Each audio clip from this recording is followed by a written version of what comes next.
Assalamualaikum warahmatullahi wabarakatuh. Jadi pada video kali ini saya akan menjelaskan mengenai praktikum yang telah kelompok kami lakukan pada minggu sebelumnya. Jadi praktikum minggu kemarin itu mengenai larutan bukber. Nah, apa sih larutan bukber? Nah, larutan bukber atau larutan penyangga adalah larutan yang dapat mempertahankan pH tertentu terhadap usaha perubahan pH seperti penambahan asam, basa, ataupun pengenceran. Nah, pada praktikum minggu kemarin kita menggunakan larutan NaOH atau yang bisa menjaga natrium hidroksida dengan larutan konjugasinya yaitu HCl atau asam klorida. Kenapa sih bisa disebut sebagai larutan penyangga dan karena NaOH itu bersifat basa dan HCl ini bersifat asam, maka mereka itu bisa terjadi reaksi kimia yang menghasilkan senyawa garam dan air. Jumlah ion hidrogen dan ion hidroksida dalam larutan menjadi lebih seimbang. Oleh karena itu, larutan yang dihasilkan memiliki kemampuan untuk menjaga pH agar tidak terlalu naik ataupun turun secara drastis. Makanya larutan ini bisa disebut sebagai larutan penyangga. Intinya, penambahan NaHCl ke NaOH itu atau sebaliknya dalam konsentrasi yang lebih rendah dapat membentuk larutan penyangga karena reaksi tersebut menghasilkan senyawa yang bersifat netral dan mampu menahan pertahanan pH. Jadi seperti itu.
Pada kesempatan kali ini saya akan menjelaskan tentang praktikum yang telah kami lakukan pada minggu kemarin, yaitu larutan penyangga atau larutan buffer. Pada gelas pertama yaitu Q1 yang berisi dengan sari kunyit sebanyak 20 ml lalu dicampurkan dengan cuka. Reaksi kimia yang terjadi adalah reaksi asam basa. Kunyit mengandung senyawa kurkumin yang bersifat basa, sedangkan cuka bersifat asam. Dalam reaksi ini, asam dalam cuka akan bereaksi dengan basa dalam kunyit. Jadi terjadi perubahan pH yang dialami oleh kunyit yang tadinya basa menjadi asam karena dicampurkan dengan cuka sebanyak 20 ml. Lalu pada campuran pertama ini dicampurkan lagi oleh deterjen sebanyak 20 ml deterjen bubuk. Lalu terjadi reaksi, yaitu campuran yang ada pada gelas tersebut meluap ke atas. Kenapa hal ini terjadi? Karena deterjen merupakan senyawa surfaktan yang bersifat basa. Ketika dicampurkan ke dalam campuran tersebut, yang terjadi adalah deterjen menetralkan asam yang ada pada campuran tersebut, asam yang berlebih pada campuran tersebut. Terjadilah peluapan. Yang kedua, Pada gelas kedua terdapat 20 ml sari buah naga, lalu dicampurkan dengan cuka sebanyak 20 ml juga. Reaksi yang terjadi sama seperti pada gelas pertama, yaitu reaksi asam basa. Buah naga yang mengandung senyawa antosianin yang bersifat basa, sedangkan cuka bersifat asam. Dalam reaksi ini, asam dalam cuka akan bereaksi dengan basa dalam buah naga. Lalu, campuran pada gelas kedua ini dicampurkan juga dengan deterjen sebanyak 20 ml deterjen.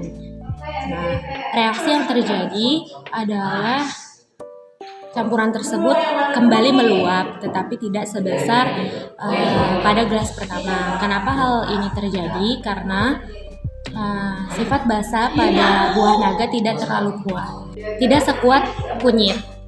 Maka asam yang terdapat pada gelas nomor 2 lebih kuat daripada asam pada gelas yang pertama. Ketika dicampurkan, campuran pada gelas kedua meluap.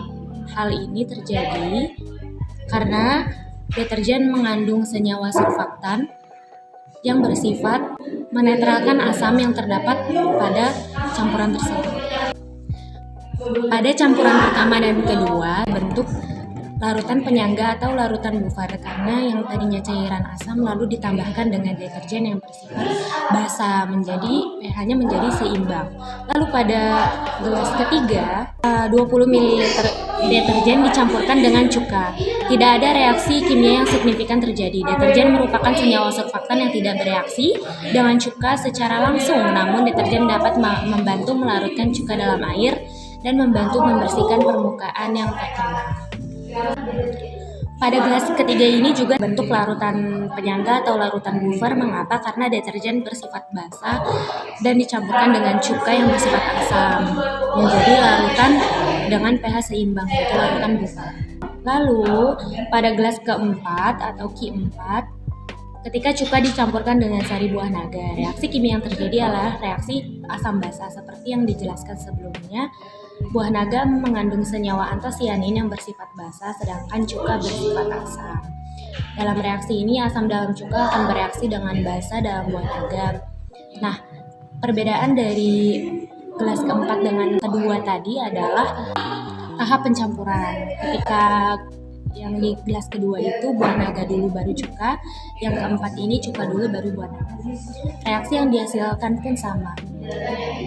Pada gelas keempat ini dan gelas kedua juga terjadi perubahan warna, yaitu sari buah naga yang lebih menggelap karena sari buah naga yang bersifat basa lalu dicampurkan dengan cuka yang bersifat asam, sehingga sari buah naga bersifat menjadi lebih asam. Perubahan warnanya pun menjadi lebih hitam pekat. Lalu pada cairan keempat ini dicampurkan deterjen sebanyak 20 ml. Yang terjadi adalah reaksi pencucian. Deterjen akan membantu membersihkan buah naga dan cuka dan garam dari permukaan. Lalu deterjen dicampurkan dengan campuran cuka dan buah naga. Yang terjadi tidak meluap karena tahap penuangan yang berbeda dengan yang nomor. Pada gelas kelima, ketika larutan garam dicampurkan dengan deterjen, tidak ada reaksi kimia yang signifikan terjadi. Garam merupakan senyawa ionik yang larut dalam air, sedangkan deterjen merupakan senyawa surfaktan yang tidak bereaksi dengan garam secara langsung. Namun deterjen dapat membantu melarutkan garam dalam air dan membantu membersihkan permukaan yang terkena. Dari hasil pencampuran beberapa larutan yang kami telah uji di gelas tersebut, dapat disimpulkan bahwa kita dapat membuat suatu larutan penyangga atau larutan buffer dari bahan-bahan yang dapat kita temui dalam kehidupan sehari-hari. Kurang lebihnya mohon maaf. Assalamualaikum warahmatullahi wabarakatuh. Nah, kesimpulan dari praktikum kali ini yaitu mengenai larutan buffer atau larutan penyangga, yaitu kan larutan yang bisa mempertahankan pH-nya. Lalu apa sih fungsi dari larutan tersebut?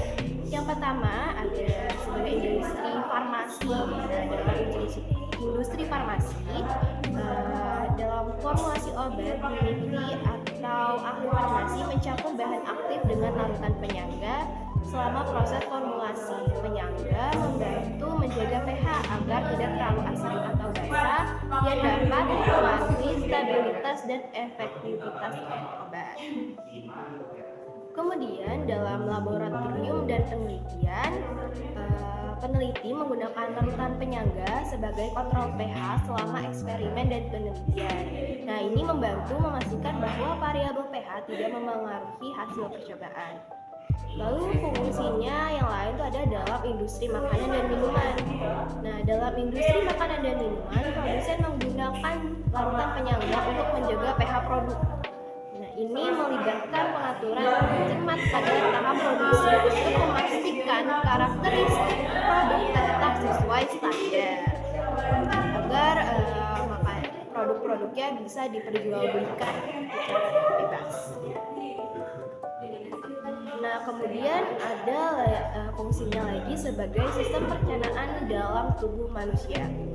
Nah, tubuh manusia secara alami itu menghasilkan larutan penyangga dalam bentuk cairan tubuh seperti darah dan cairan lambung. Larutan ini tuh membantu menjaga pH lingkungan dalam tubuh kita agar sesuai dengan kebutuhan enzim dan proses biokimia lainnya. Penting untuk dicatat bahwa dalam aplikasi ini pemilihan jenis larutan penyangga dan pemantauan pH adalah kunci dalam menjaga kondisi optimal.